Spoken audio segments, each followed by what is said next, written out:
मंच पर उपस्थित महानुभाव एवं स्वदेशी जागरण मंच का अखिल भारतीय पदाधिकारी, distinguished guests from Parivar organization, भाइयों और बहनों,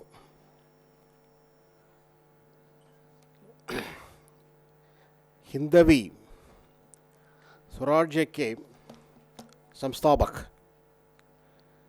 छत्रपति शिवाजी महाराज के मराठा साम्राज्य द्वारा मां पार्वती सहित 250 से अधिक प्राचीन मंदिरों की नगरी पूना में आज हम सब एकत्रित आए हैं। अगले दो दिन तक हम सब मिलकर विभिन्न विषयों पर सामूहिक रूप में विचार चर्चा चिंतन करके भविष्य के लिए कुछ निर्णय लेंगे और आगामी योजनाएं बनाएंगे। So here I stop my thanks to Deepak Sharma Pradeep. This is the city of Chhatrapati Shivaji. In fact, I personally requested the national team to convene this national council meeting in Pune. I was fully conscious that only 3-4 years back we had a similar meeting in this same city. Same place, same city. And last year also Maharashtra hosted the National Council at Nagpur. But this city is a vibrant city. So whatever we profess, whatever we want to achieve, and whatever we say as Swadeshi model, this city represents. This city is into manufacturing. This city provides employment. This city uses local resources to the maximum. A perfect Swadeshi model. And if you are able to produce some 25 such cities, I think we need not have $10 trillion as our economic goal. It should be minimum $20 trillion. I have another important moment as regards Pune. On May 1st, 1994, in this very city of Pune, in the august presence of Mane Tattopan Tengarji, Sudarshan ji and Madan Das ji, I entered Swadeshi Jagan Manch as the state convener of Tamil Nadu. So my journey in Swadeshi Jagan Manch has begun from this place. So I have a lot of sentimental attraction to this place.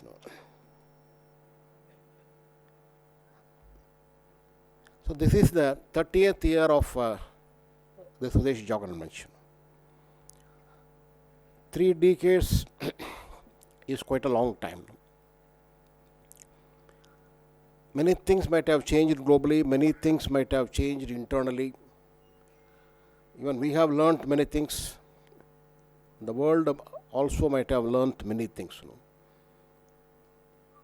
So this is the time for introspection, deep introspection.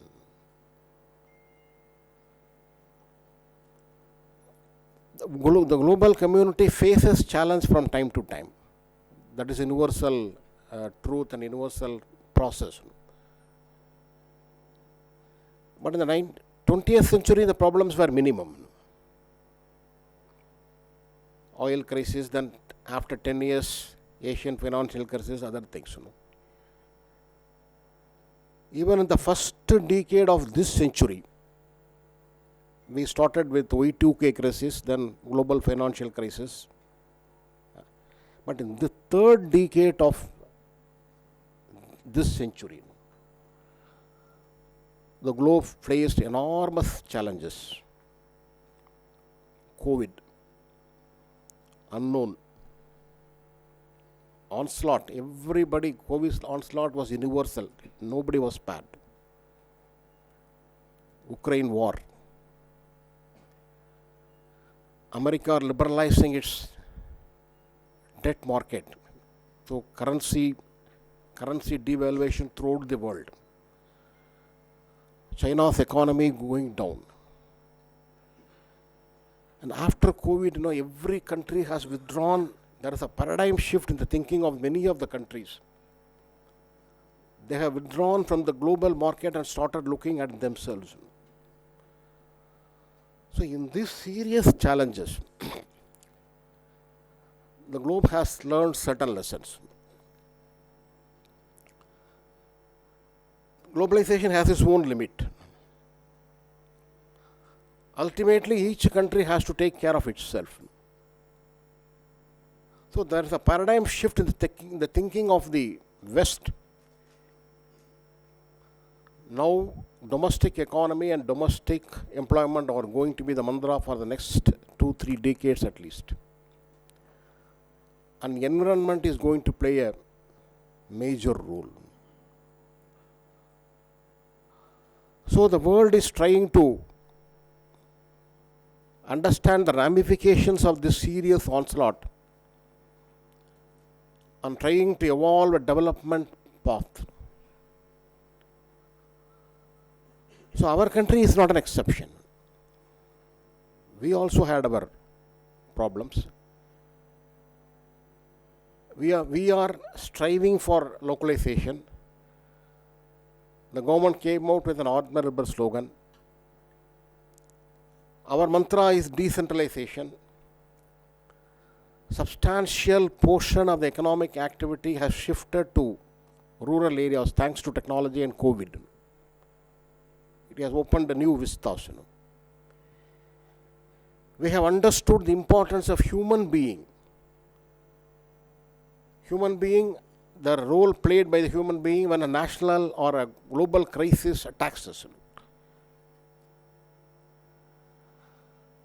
So all these things has taught us also a lot of lessons. So we have been discussing about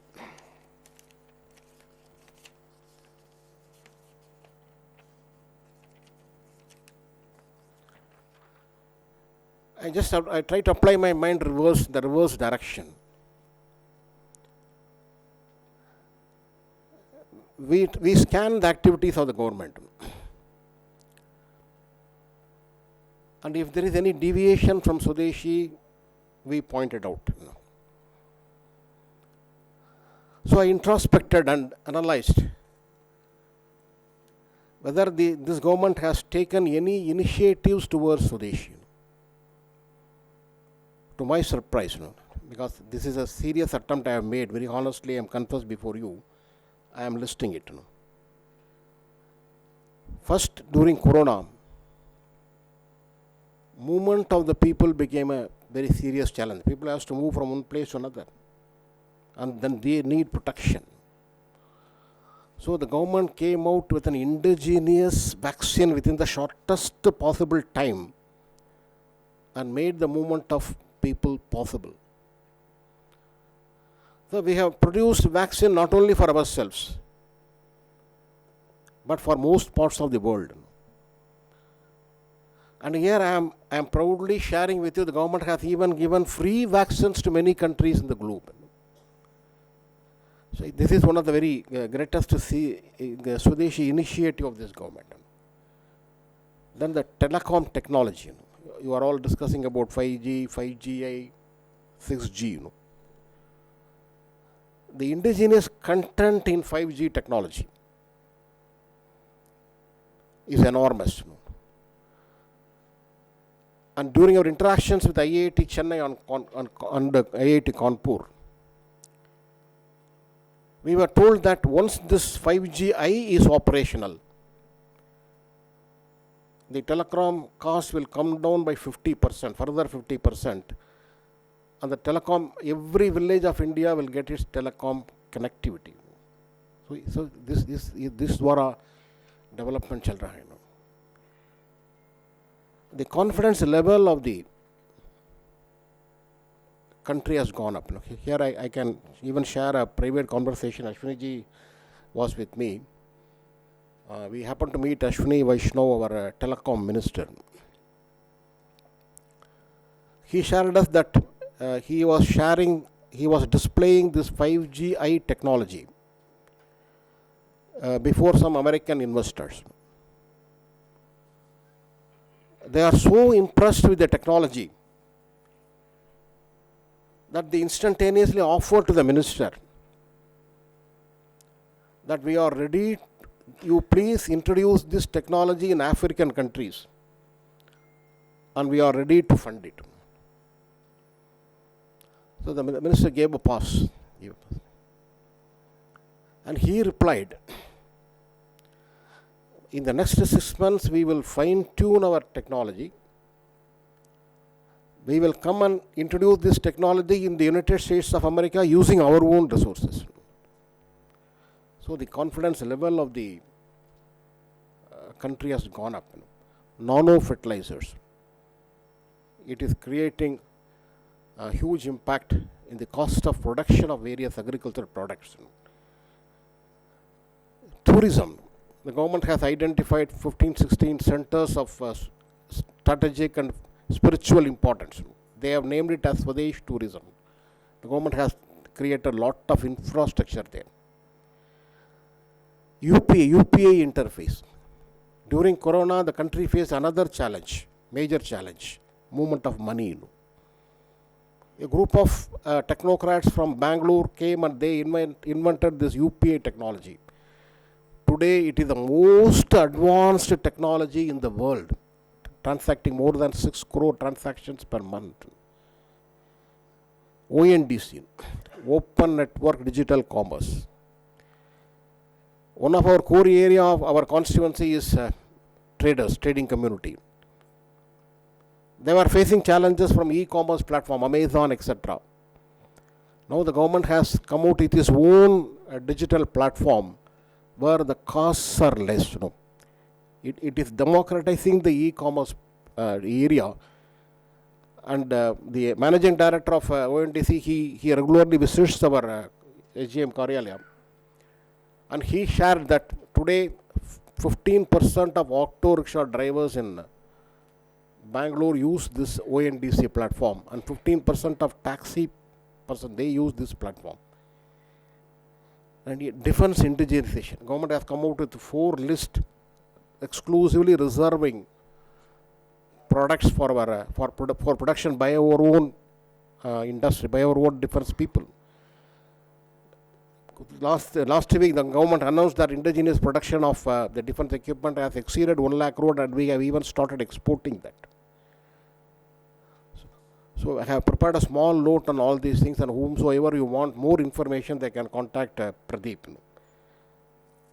Then there is an attempt to become hardware manufacturers, promotion of Khadi and Village Industries Commission.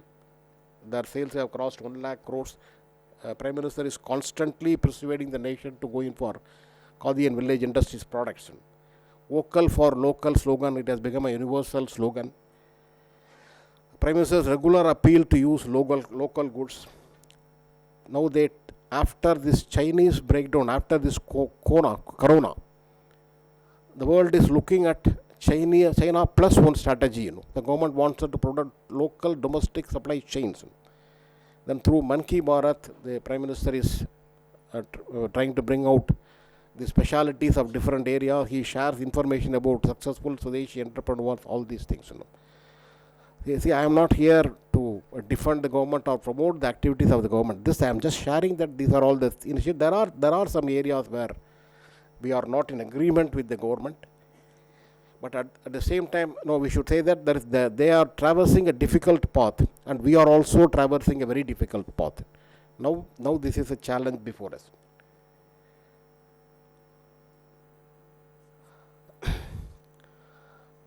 We have launched an initiative, Swalambi Bharat Abhiyan. So what started as a small movement, now it is supported by almost 20 Sangha organizations and many more organizations from outside are joining us on a regular basis. So with the joint efforts of all these people, we are able to reach 400 plus odd districts. So it's going to be a long-term game. So we want to extend our activities to the village level. And this Abhiyan is providing us an opportunity. So after some time, the Swadeshi government has to they have to take more effort. Their role will become more to manage and maintain this Kendras, plus the details of every district will be with us. So my humble request to you is we should try and make maximum use of this program. Some strategic flexibility is needed. In the functioning of we are part of Sangh family. There is a broader Hindutva agenda, and we have to function within that. There is also a time factor. This next 7-8 months are important for obvious reasons, So we must focus on spreading some positive image. And finally, today, the size of our economy is just $3 trillion, 3% of the global $100 trillion. Today we are far below China or United States of America. But the potential of the country is very high. So when the global population report was published, they have titled it so beautifully, 8 billion lives, infinite possibilities. So during the earlier days, during the 1970s, etc., population was cited as a reason for our not so attractive economic growth. They say population is a problem, so we are not able to grow, or we are compelled to share our scarce resources to a large number of people. Now the idea has taken a paradigm shift. Now the discourse is, now the narrative is, the country and the world has started looking at population as an asset. So this forms the basis of the philosophy of our founder, Dattoppan Thengadi. He always places importance on human beings. So if human capacity is properly utilized in the way in which it should be utilized, other things will fall in place. So in this challenging time globally, in this challenging time nationally, and with all the advantages we have and the organizational support we are getting from other organizations, I feel that we are at the right time meeting. So in the next 2 days, I request all of you to come out with a very positive and good suggestions, so that the movement can become still more vibrant. Once again, I thank the Karyakartas of Pune for acceding to my request and providing me this opportunity. Thank you very much.